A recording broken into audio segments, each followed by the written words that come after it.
You will hear a lecture about English language. You have 30 seconds to look at questions 31 to 37.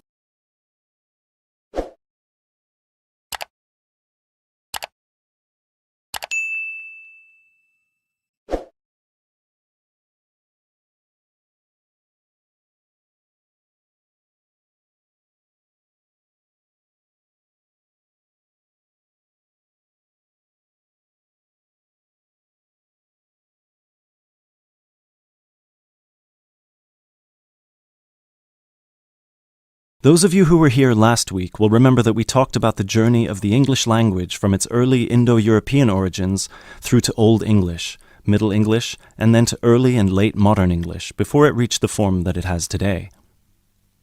Today, we will be continuing that theme by focusing on the future of the English language and all the places it might go from here. There are about 2.1 billion people around the world who can speak English. Out of these, only 400 million are native speakers, which means that 4 in 5 English speakers are non-natives. This is obviously quite an impressive number, considering that just 2 centuries ago, in 1801, there were only about 20 million speakers of English around the world, and languages like French and German were ahead of English in terms of how many people were using them. But what does it mean? What it means is that the future of the English language doesn't really depend on its native speakers, but on that massive number of non-native speakers learning it around the world. Has anyone heard the term pidgin before, or Creole? A pidgin is a simplified version of a language which acts as a bridge between two people who don't have a common language, allowing them to communicate with each other. While a Creole is a language that evolves from a pidgin, with the difference that it is fully formed with clear grammatical rules and vocabulary. There are currently dozens of pidgin and Creole languages based on English around the world, for example, Nigerian pidgin or Jamaican patois. These languages are also known as Englishes. What's interesting about these Englishes is how different they sound to, for lack of a better term, proper English. Take the word trousers, for instance. In Sheng, which is a Kenyan Creole language, they're called longi because they're long. But even versions of English that are recognized as official variations or dialects still differ greatly from each other. Americans and Jamaicans would call the back of a car where you store your luggage the trunk.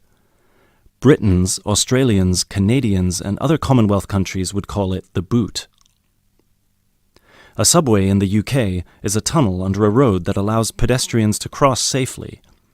In the US, it's an underground train. You might think of these differences as minute, but when you take into account the dozens of different versions of English out there, a very intriguing parallel arises with another language from the past: Latin. Latin, too, used to be a lingua franca. Nowadays, it's all but dead, spoken only by a few clerics and scholars.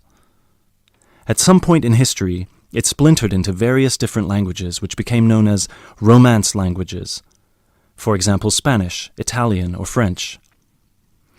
There are some that theorize that the same thing might happen to English in the near or distant future, that all these Englishes we have today in different countries will continue to develop, so pidgins will turn into Creole languages, and Creole languages will turn into just languages, and English itself, as we know it today, will disappear, or become less and less important.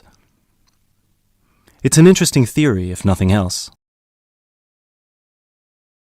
You now have 30 seconds to look at questions 38 to 40.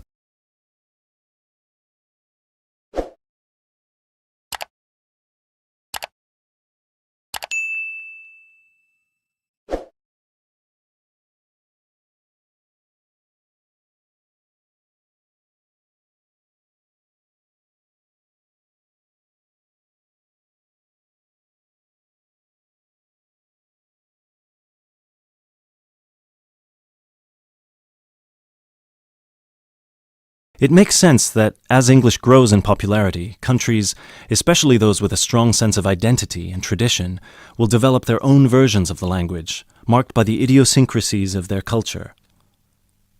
Just think of the contribution of dialects such as Jamaican or South African English. In the past 50 years alone, they've added about 25,000 words to the English language. Most of these related to a local context that wouldn't have existed in English before the spread of colonialism. In terms of numbers, just those are enough for a brand new language. There are some flaws to this theory too, however. While it's true that Latin and English have a lot of similarities in terms of how they developed, or have developed throughout history, there is one big difference. We currently live in an era of globalization. Today, you can be in India and stream an American film or TV series in seconds. You can be in Nigeria and listen to British music. You can be in Brazil and read a novel from an Australian author. Just a few centuries ago, this was unthinkable. So what's the other way that English could go? According to some experts, there's the possibility that it could maintain its status as the world's global language, but with a few differences. Already today, most conversations in English occur between non-native speakers.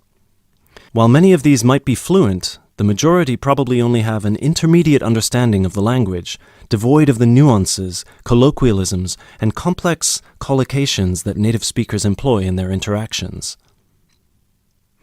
This means that over time, English could turn into some sort of world speak, the official lingua franca for the entire world, but in a simplified form. Some scholars have even started trying to develop that version of English by selecting the most useful words in the English vocabulary for non-native speakers to learn. Robert McCrum has compiled a comprehensive list of 1,500 words, for example, a version of English that he calls Globish. And what about traditional native speaker English? It might continue to exist, but lose its popularity, as the previous theory suggests. There are many more theories about the future of the English language, of course. I've only focused on the two main ones because they clearly demonstrate our uncertainty when it comes to how this beautiful language will develop. English is in a unique, unprecedented position. No other language has achieved the same levels of popularity in human history, especially in terms of non-native speakers. So, as this is clearly uncharted territory, only time will be able to tell us what will happen.